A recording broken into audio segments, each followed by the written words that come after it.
लेकिन जब गोस्वामी समाज मछली खाता है, वो अंडा खाता है, तब जो है तो वृंदावन के जो है तो महिमा प्रभावित नहीं होती है। वृंदावन के अस्तित्व की रक्षा होनी चाहिए, हम सब चाहते हैं। कई बार पकड़ा गया है कि जो है मछली पकड़ी गई, मथुरा में पता लगा कहाँ जा रहे थे, बोले वहां गोस्वामी समाज के लोगों के ही है। अपने मुंह में गुटखा भर करके मंदिर में जा रहे हो, हैं? क्या यही मर्यादा है? इस दर्शन करने बांके बिहारी की जाना है और कहते कॉरिडोर बने जमुना पार। कॉरिडोर बनना चाहिए, बांके बिहारी के पास बनना चाहिए। देखिए, अगर सेवा करने का भाव है तो कोई नहीं छीनेगा। केवल धन अगर ठगी का भाव है तो ठगी का भाव है तो वो तो खत्म होना चाहिए। देखिए, बांके बिहारी मंदिर सनातन आस्था का केंद्र है। अगर गोस्वामी समाज अपनी बपौती समझता है तो बोर्ड लगा दे कि लोग दर्शन न करा, खाली गोस्वामी ही वहां रहेंगे।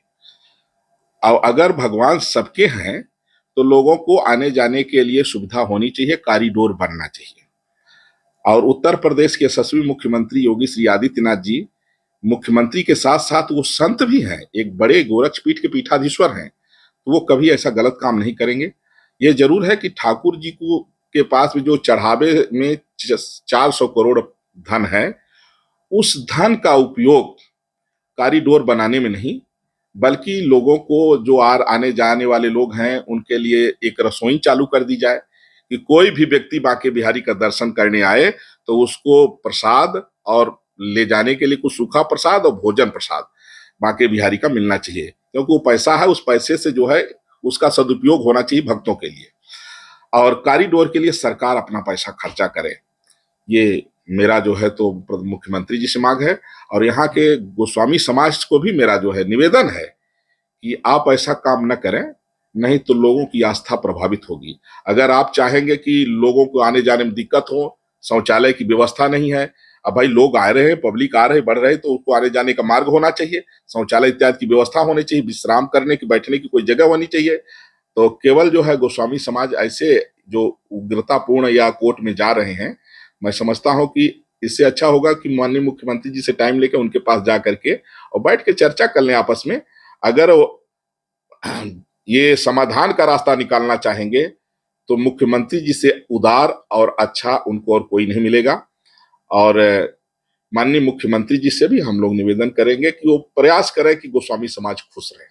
महाराज जी, गोस्वामी समाज कॉरिडोर तो बनवाना चाह रहा है, तो कॉरिडोर के विरोध में नहीं है। वो कह रहा है कि कॉरिडोर बनाए, यमुना पार बनाए, तो कुंज गलियां खराब हो जाएंगी, जो वृंदावन का स्थित है वह समाप्त हो जाएगा। इस पर क्या कहेंगे आप?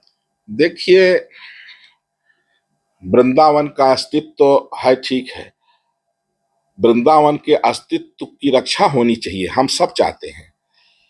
लेकिन जब गोस्वामी समाज मछली खाता है, वो अंडा खाता है, तब जो है तो वृंदावन के जो है तो महिमा प्रभावित नहीं होती है।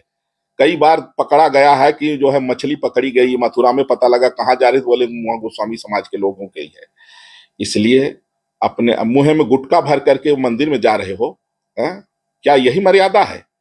इसलिए अपना सुधार भी करें। और कॉरिडोर जमुना पार लोग दर्शन करने यहाँ आ रहे थे, वहां जमुना पार कॉरिडोर बन के क्या होगा? ये तो मतलब बहुत बेहुदापूर्ण मूर्खतापूर्ण बातें हैं। दर्शन करने बांके बिहारी की जाना है और कहते कॉरिडोर बने जमुना पार। कॉरिडोर बनना चाहिए, बांके बिहारी के पास बनना चाहिए, सुंदरीकरण होना चाहिए। और फिर से जो है तो वहां जो है जैसे मंदिर पुराना हो जाता है तो उसकी जीर्णोद्धार प्रतिष्ठा होती है, उसको तोड़ करके फिर बनाया जाता है, फिर दोबारा वो जो है ठाकुर जी को वहां जीर्णोद्धार प्रतिष्ठा की जाती है। तो जो वहां से लता पता होंगी उनको ठीक से मुख्यमंत्री जी से हम लोग चर्चा करेंगे कि अच्छे से उनको निकाल के कहीं सुरक्षित रखा जाए, बाद में फिर से उसको ठीक से लगवाया जाए। आजकल तो बड़े बड़े पेड़ जो है तो लोग निकाल करके दूसरी जगह लगा दे रहे हैं, तो ऐसा कुछ नहीं है, समाधान का रास्ता निकाले। महाराज जी, अध्यादेश का सबसे ज्यादा विरोध हो रहा है। गोस्वामी समाज कह रहा है कि अध्यादेश से हमारे जो सेवा का अधिकार है वो छीन लिया जाएगा, जबकि प्रशासन पर लगातार कह चुका है कि ऐसा कुछ नहीं होगा। आप क्या मानते हैं? देखिए, अगर सेवा करने का भाव है तो कोई नहीं छीनेगा। केवल धन अगर ठगी का भाव है तो ठगी का भाव है तो वो तो खत्म होना चाहिए। और सेवा का भाव है तो डरने की जरूरत नहीं है। जब मुख्यमंत्री के समय, जब एक साधु मुख्यमंत्री हैं, अब उनके समय में भी अगर आपको लगता है कि आपकी सेवा छीन जाएगी तो ये दुर्भाग्यपूर्ण है, ऐसा नहीं होगा। हाँ, अगर ठग की विचारधारा है कि हम जनता के जेब काटते रहे और जनता की सुविधा का ध्यान न दें, तो फिर आपके अंदर सुधार की जरूरत है।